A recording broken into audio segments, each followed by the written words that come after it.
Playable characters in Sonic games were always something to take note of when thinking about this series. As of recent, the only characters we could play as in mainline titles include Sonic, and Joker, however back in the day there was a lot more. Sonic 2 and 3 included Tails and Knuckles alongside Sonic, being characters that were essentially him, but with new abilities and alterations to how they moved to balance that. These were good additions because they didn't detract from the main gameplay, since the objective was the exact same as Sonic's, just being different in how you meet that objective. It's like playing a clone character in a fighting game. Sure, I can just play the original character and have fun with them, but if I want the same goal of beating the opponent, but with alterations from the original character and how I get to that goal, I'll play this character instead. It's not like one character is significantly better than the other, so it mainly comes down to preference in the end. Soon afterwards, Sonic Team would do the same thing, introducing more playable characters to their series in the next title. Sonic Adventure is a very weird game, since it was made with the intention of not only being the first mainline 3D Sonic game, but also to be a tech demo for the Dreamcast. Being a Sonic launch title for the system, Sega most likely wanted this game to also show people how powerful the Dreamcast is. Because if this game sold like this game sold like this, and this game sold like this, guess how this game is gonna sell like? And so there are 3 additional playable characters added to the roster, 2 of which being similar to Sonic in their abilities and objectives. The other one, however, was much different in his objectives and how he plays. Since he was most likely meant to show off aspects of the Dreamcast that no other character could properly show off, they needed to fundamentally change the design of the gameplay so that he could fit. All of this led to the creation of a new character that could fit these goals, and the culmination of all of this eventually became the abomination of nature that is... Big the Cat. Big's existence is very simple, both canonically and functionally. He was most likely put in the game to show off capabilities of the Dreamcast and how well it could show off water. They could already do this well with Chaos, considering he quite literally is a water monster, but they probably wanted to show off more. Unfortunately, they couldn't really design a good amount of water levels for Sonic and Friends because they've been building up for the last 7 years that these guys despise water, so instead of doing that, they decided to just make a character who interacts with it. Enter Big the Cat, a character who has nothing to do with platforming and everything to do with water. His appearance is very simple. He is big and purple. Big's story is also very simple. Big's best friend Froggy gets possessed by the Tail of Chaos and he steals Big's Chaos Emerald in his body. Big doesn't realize Froggy is being possessed, so he goes to get him after he runs away. Why can Chaos do this, and why hasn't he possessed literally anyone else who's in his way? Not sure, but if you're asking a question like this, then you're thinking harder than Big is, meaning you're playing the story mode wrong. Big then spends the entire story mode looking for Froggy. He finds him, and then he loses him. Multiple times. I don't even know how he loses him from Twinkle Park to Ice Cap, he just does. Eventually, this leads him to the Egg Carrier, where Chaos absorbs Froggy to both obtain the Chaos Emerald he swallowed in his body and his tail. Big rescues Froggy from Chaos and leaves Sonic to go fight Chaos 6, and then he uses Tails' plane to go back home. We don't see him actually land the plane as it cuts to him walking home with Froggy, so I'm just gonna assume he was somehow capable enough to fly a plane. And then he goes back to fishing. Forever. The end. There's not much to this story. Big does next to nothing to influence Chaos' path back to his original form, so ironically Froggy has more to do with the greater plot than Big. But regardless, it is still a story. I like it. But most of the hatred I see for this character isn't because of the story, it's because of Big's gameplay. It's bad. Really bad. Big has one objective: catch Froggy. There's barely any platforming and barely any need for exploration in these levels. You just fish. I've heard people complain that this automatically makes it the worst mode of the game since it's a required fishing minigame in a game that's advertised to be a platformer, and while I do see the concern for that, I can honestly live with it. My favorite Sonic game of all time features a beat 'em up for half the game. I can live with Sonic games avoiding being a platformer. So why do I think this is the worst mode? Problem number 1. Big is slow. Really slow. Slower than any other character in this game.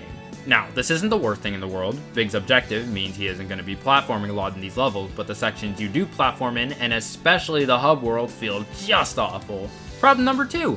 The fishing itself is really bad.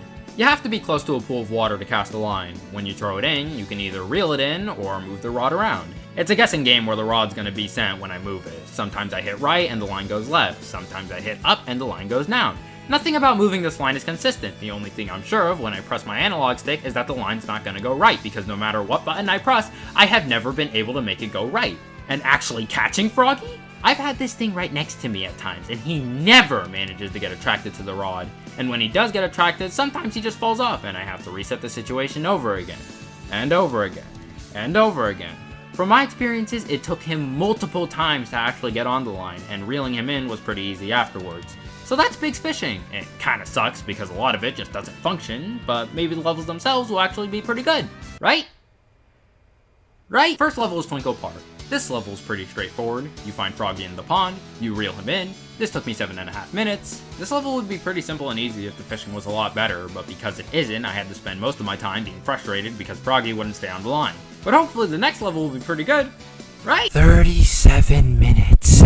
Big's version of Ice Cap is the worst level in the story. For some reason, despite making it very clear in his abysmal movement that Big is not built for platforming, the devs still decided to make a level where it clearly looks like you're supposed to platform up to the top. I spent so long trying to get up to the very top of this level only to either A, never find Froggy up there, or B, fall off. I genuinely had to look up a let's play of this because I was sitting there for half an hour, not knowing where the stupid frog is, only to find out it's at the beginning of the level. The only reason why you would ever platform in this level is to get one upgrade that isn't even required. This leads into the real biggest problem with Big's story. These levels are significantly worse because of the lack of information that's given to the player through actual gameplay. You know, all the problems I just listed a few minutes ago? A lot of them can be mitigated through things that the game won't teach you through just playing the game.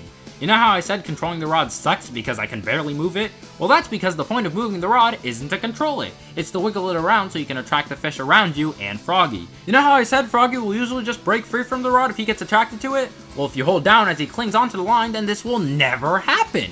And the challenge of finding Froggy in these massive levels gets significantly easier when you realize this guy is located only a few feet away from where you spawn.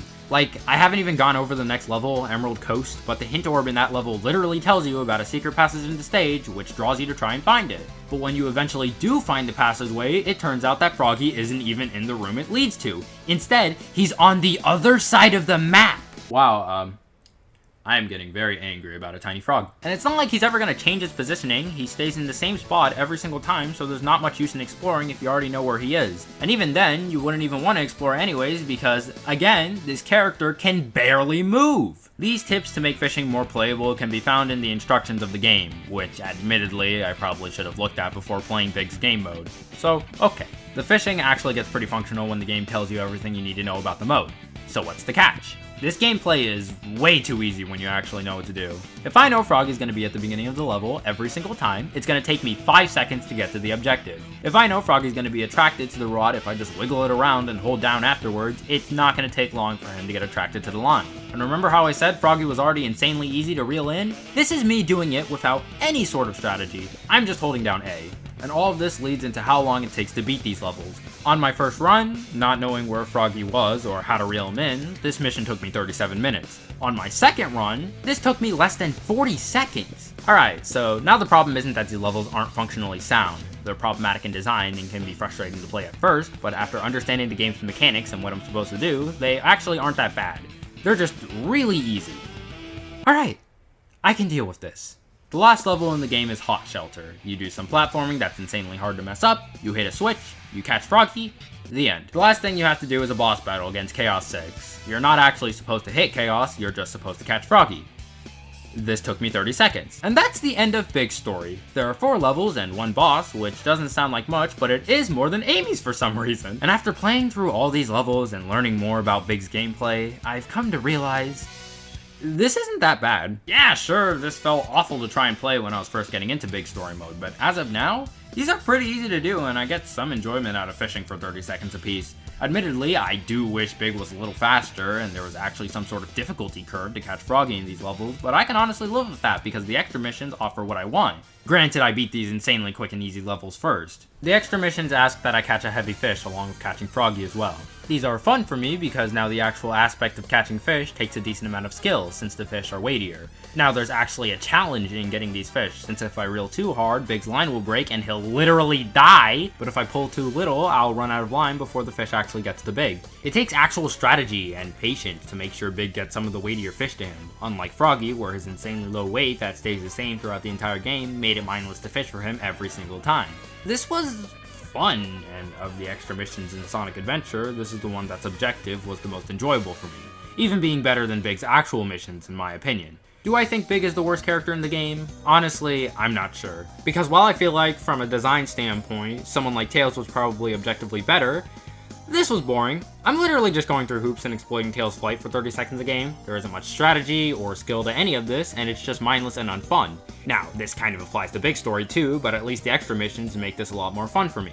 Tails' extra missions are boring. For his B rank mission, I gotta get a ring count that I was already probably gonna get from just playing the regular game, and for his A rank, I have to fight an even faster Sonic? Oh my god, I sure hope this is difficult. Oh, I'd honestly play any of Big's levels over someone like Tails, despite feeling like Big's are probably worse, just because I have more fun in these levels after understanding what to do. Plus, I just like this character a lot more. I can't really describe why I like this character, but he's just fun to watch. It lends well to this game having limited animation in its cutscenes, since he doesn't really do anything, and I like his voice acting more than most other characters in this game. I just like his vibe, the general feel for what he does and how he meets his goals.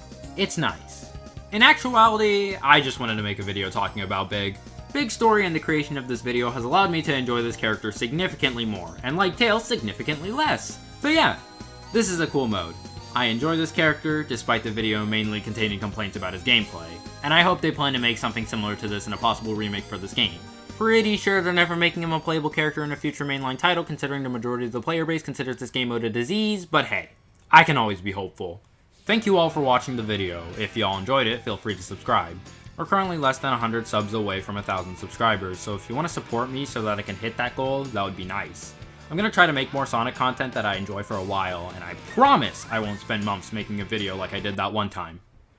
Or that other time. Or that other time. But yeah, thank you all for watching. I'll see you all in the next video. Have a nice day, everyone, and goodbye.